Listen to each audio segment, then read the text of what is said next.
Hello बच्चों, पिछले video में हमने भारत कालीन समाज के स्थिति पर प्रकाश डाला था। उस काल में जैसा कि हम बताए थे कि समाज वर्ण व्यवस्था पर आधारित था। 8 प्रकार के विवाह प्रचलित थे और विवाहों में 2 प्रकार की नीति का अनुसरण किया जाता था, बहिर्विवाह और गोत्र।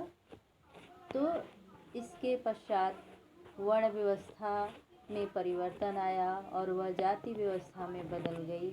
तो ये सब जो परिवर्तन हुआ वो कैसे हुआ, क्यों हुआ, ये सब हम प्रकाश डाल चुके हैं पिछले वीडियो में। अब जो समाज वर्ण व्यवस्था पर आधारित था, ये वर्ण व्यवस्था में परिवर्तन किस प्रकार आया, कहीं कहीं पर सामाजिक विभिन्नताएं जो थी, विषमताएं थी, वो परिलक्षित होती थी।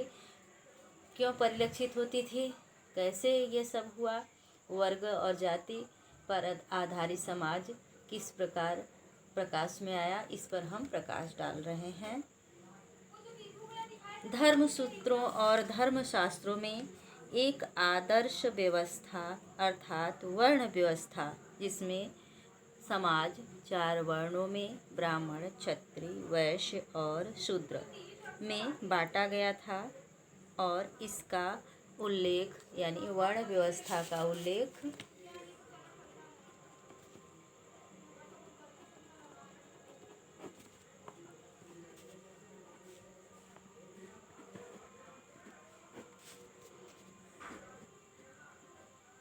ऋग्वेद के पुरुष सूक्त में है। पुरुष सूक्त, जैसा कि हम वेदों के अंतर्गत बता चुके हैं दूसरे अध्याय में कि भारत के 4 वैदिक ग्रंथ हैं, वेद जिसे कहा जाता है, जिसमें कि ऋग्वेद सबसे प्राचीन वेद है। तो इसी वेद में वर्णों का उल्लेख सबसे पहले हुआ, इसके पुरुष सूक्त में। यह कई मंडलों में विभक्त है, तो जो पुरुष सूक्त है उसी में ऋग्वेद के पुरुष सूक्त में क्या है, वर्ण व्यवस्था का उल्लेख पहली बार किया गया। ब्राह्मणों का यह मत था कि इस व्यवस्था में उन्हें प्रथम स्थान प्राप्त है तथा शूद्रों एवं अस्पृश्यों को सबसे निचले स्थान पर रखा गया है। इस व्यवस्था में मनुष्य का स्थान जन्म के अनुसार निर्धारित होता था। जैसा कि पहले भी बता चुके हैं कि वर्ण व्यवस्था जो है वो जन्म पर आधारित हो गई। और यह कब हुआ, 6ठी शताब्दी ईसा पूर्व के लगभग। इसके पहले क्या था कि वर्ण व्यवस्था कर्म पर आधारित थी। कोई भी व्यक्ति अपना कर्म परिवर्तित करके वर्ण को बदल सकता था, किंतु अब यह व्यवस्था क्या हो गई, जन्म पर आधारित हो गई। और ब्राह्मणों ने सभी वर्णों के कार्य एवं दायित्वों की व्याख्या की थी।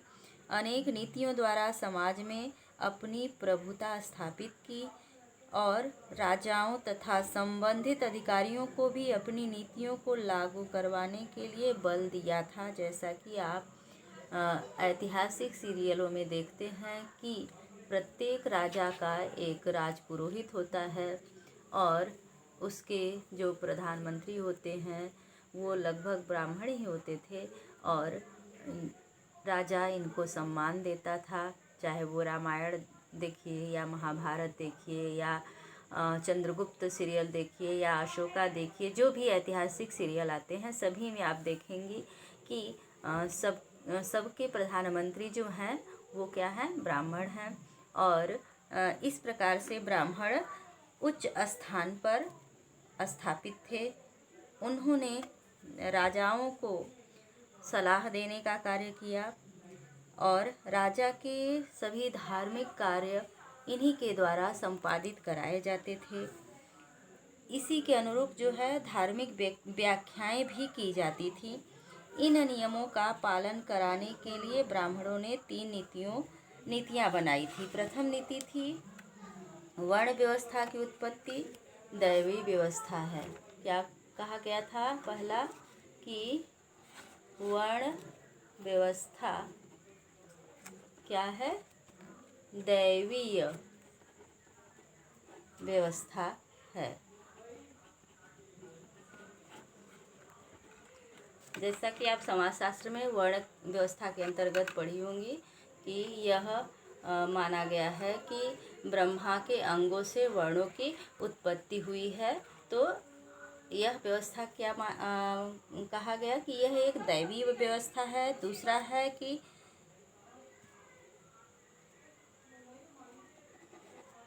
राजा को नियमों का पालन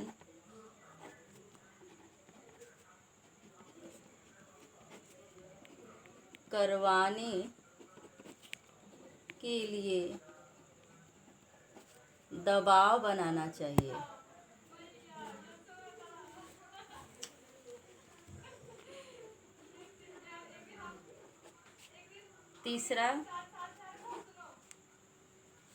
तीसरा यह है कि लोगों को आश्वस्त किया कि उनकी प्रतिष्ठा जन्म पर आधारित है।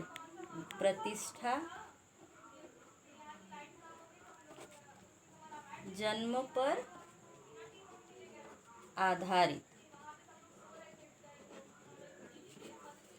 तो इस प्रकार जो है सामाजिक जो व्यवस्था स्थापित की गई थी वर्ण व्यवस्था वह क्या थी? जन्म पर आधारित थी।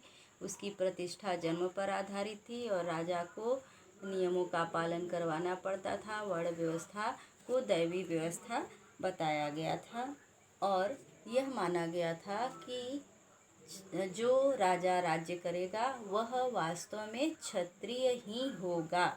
लेकिन क्या हुआ? अक्षत्रिय राजा, सामाजिक विभिन्नता के अंतर्गत अक्षत्रिय राजाओं के भी उल्लेख प्राप्त हुए हैं। शास्त्रों के अनुसार केवल क्षत्रिय ही राजा हो सकते थे, परंतु इस नियम का सदैव पालन नहीं किया गया।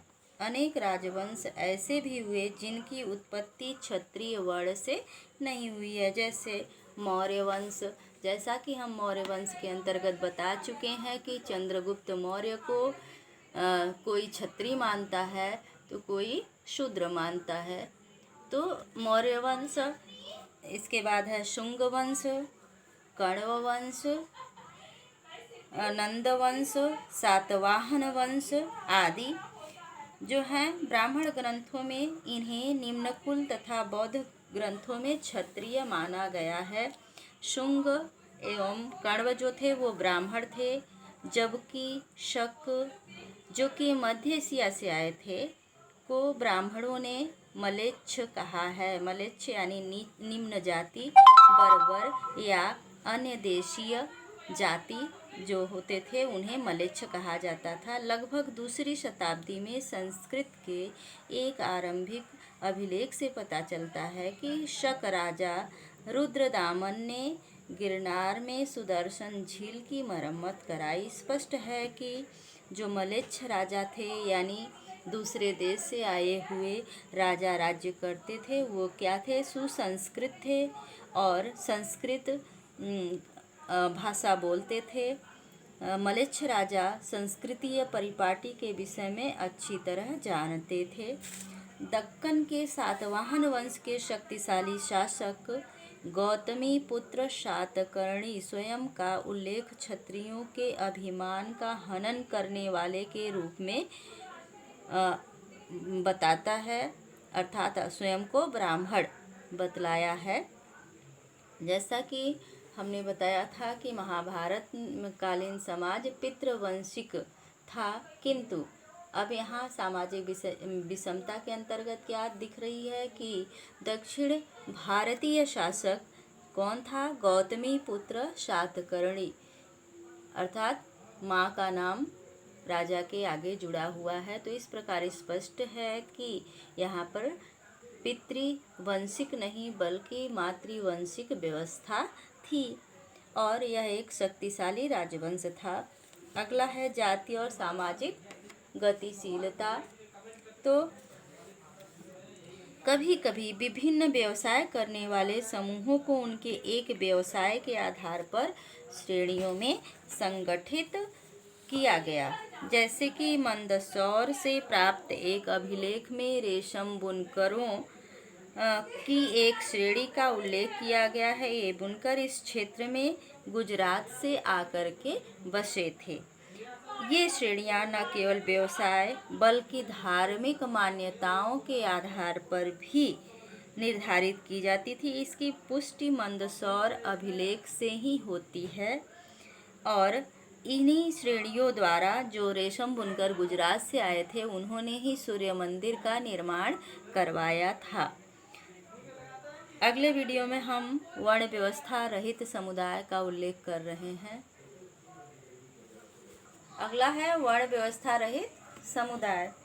वर्ण व्यवस्था के अनुसार जो कि भारतीय समाज 4 वर्णों में विभाजित था, परंतु बाद के काल में जब ब्राह्मणी व्यवस्था का नए समुदायों से आमना सामना हुआ, जैसे जंगल में रहने वाले निषाद या फिर व्यावसायिक वर्ग, स्वर्णकार आदि, इन्हें पहले से प्रचलित वर्ण व्यवस्था में समाहित करना संभव नहीं था। समाहित करना मतलब सम्मिलित करना। वर्ण व्यवस्था के अंतर्गत इन्हें सम्मिलित नहीं किया जा सकता था, क्योंकि न तो ब्राह्मण अपने वर्ग में रख सकते थे, न क्षत्रिय, न वैश्य, न शूद्र, तो इन्हें समाहित नहीं किया जा सकता था वर्ण व्यवस्था में।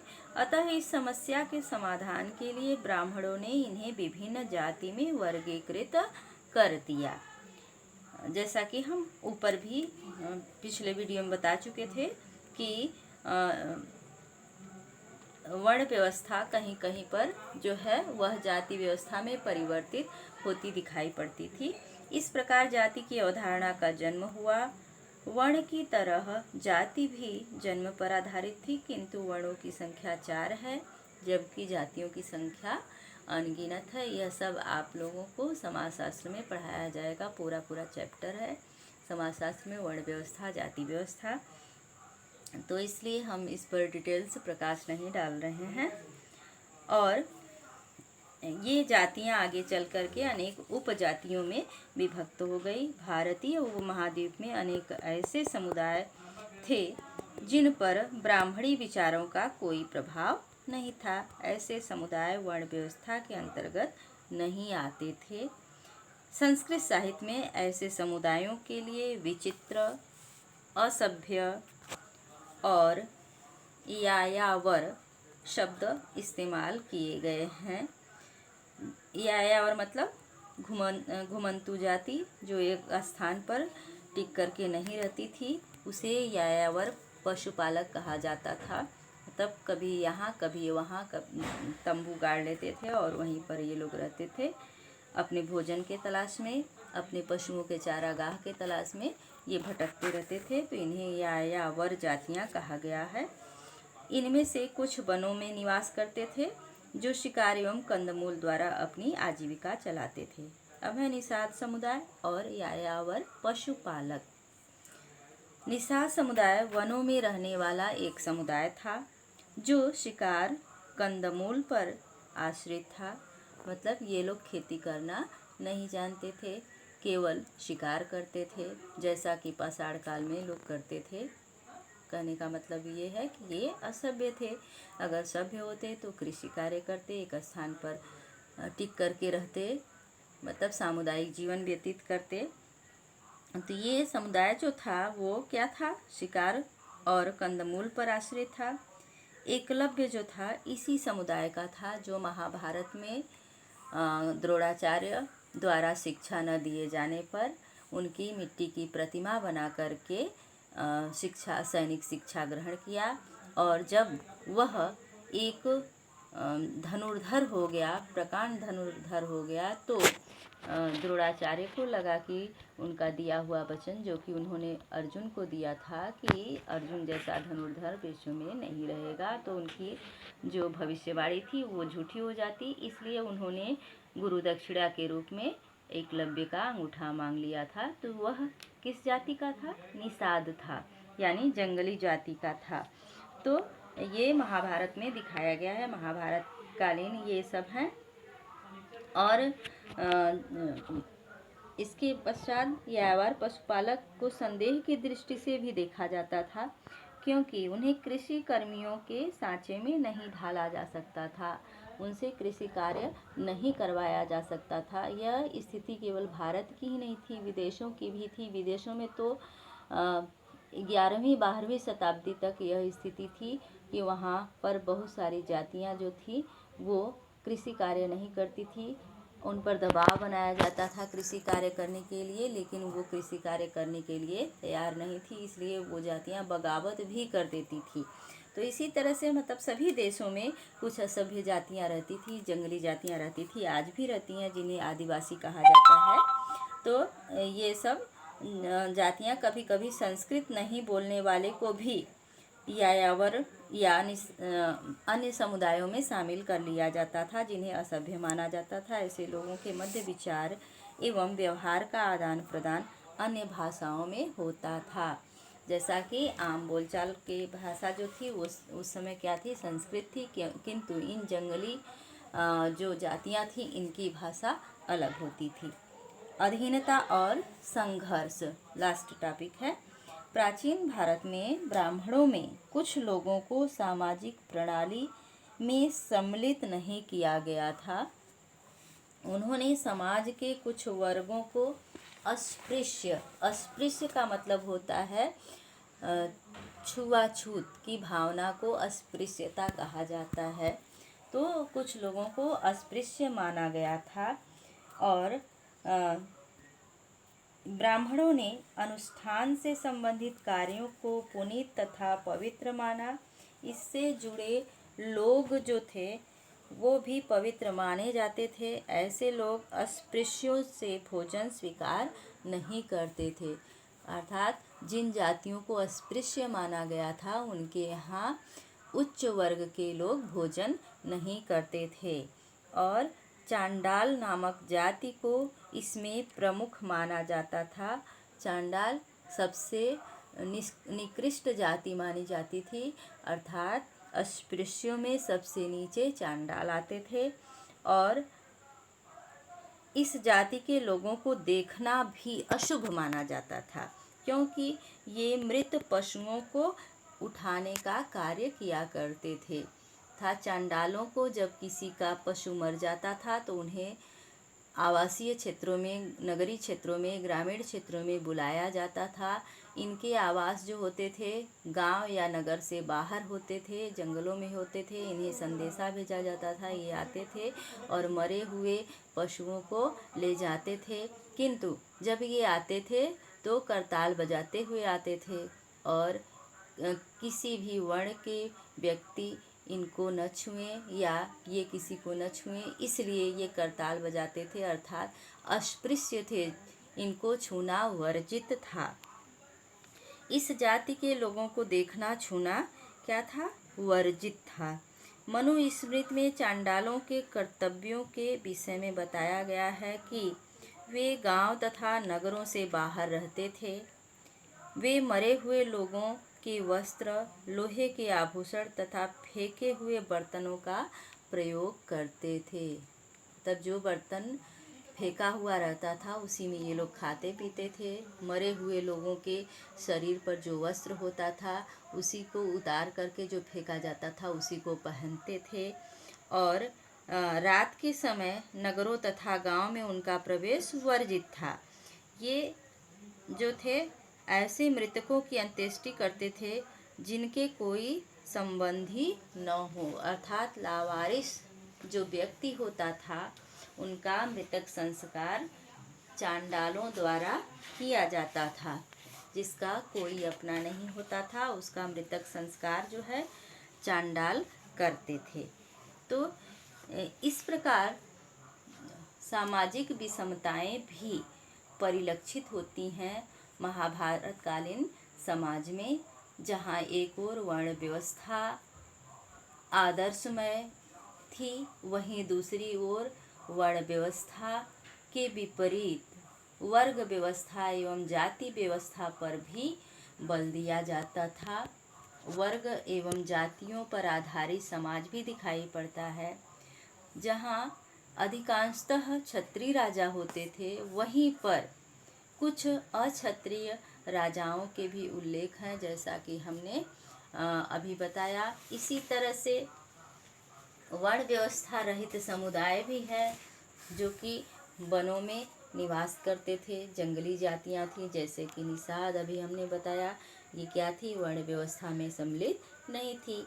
यायावर पशुपालक, यायावर मतलब घुमंतु पशुपालक लोग, और यायावर समुदाय, इसी तरह के समुदाय जैसे निषाद समुदाय जो थे वो भी परिलक्षित होते हैं, दिखाई पड़ते हैं।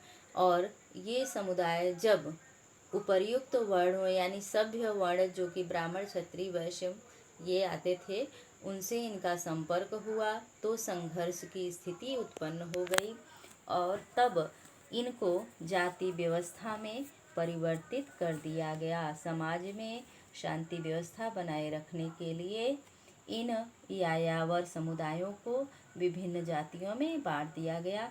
आगे चल कर के इन्हीं जातियों में विभिन्न उपजातियां उत्पन्न हुई, जो कि आज चला आ रहा आज के समाज में है। और वर्ण व्यवस्था का प्रथम उल्लेख कहाँ मिलता है? ऋग्वेद के पुरुष सूक्त में मिलता है। वर्ण व्यवस्था 15वीं शताब्दी ईसा पूर्व में आर्यों के आगमन के पश्चात आर्यों द्वारा सामाजिक व्यवस्था को सुचारू रूप से चलाने के लिए वर्ण व्यवस्था कायम की गई थी, जो कि उस समय कर्म पर आधारित होती थी। किंतु बाद में यह व्यवस्था यानी 6ठी शताब्दी ईसा पूर्व तक यह व्यवस्था क्या हो गई? जन्म पर आधारित हो गई, और इसमें जटिलता आ गई। और वर्ण व्यवस्था में जटिलता क्यों आई? क्योंकि इसे एक दैवीय व्यवस्था बतलाया गया। वैदिक धर्म के अनुसार इसे दैवीय व्यवस्था बतला दिया गया, और राजा को भी वर्ण व्यवस्था के कर्तव्यों के पालन करवाने पर दबाव बनाया गया कि एक उत्तम राजा का कार्य है एक कि वह अपने नियमों का पालन करते हुए, अपने वर्ण के नियमों का पालन करते हुए अन्य वर्णों के लोगों से भी उनके वर्ण के कार्यों और नियमों का पालन करवाए। और प्रतिष्ठा जो थी वो जन्म पर आधारित कर दी गई कि कोई भी व्यक्ति जिस वर्ण में जन्म लेगा उसी के अनुसार उसकी सामाजिक प्रतिष्ठा रहेगी। लेकिन कहीं कहीं पर यह सामाजिक विषमताएं, जैसा कि ऊपर हमने बताया, दिखलाई पड़ती हैं। जैसे दक्षिण भारत में अभी हमने उदाहरण दिया वशिष्ठी पुत्र पुलवामी का, और ये लोग क्या थे? माँ के नाम से जाने जाते थे, अर्थात यहाँ मातृवंशिक व्यवस्था थी, जैसे कि उत्तर भारत में पितृवंशिक व्यवस्थाएं थी। तो महाभारतकालीन समाज जो है वह समताओं और विषमताओं दोनों पर आधारित था। और इसी के साथ ही दूसरा अध्याय समाप्त हुआ। अब हम कल प्रश्नोत्तर करेंगे, समझाएंगे।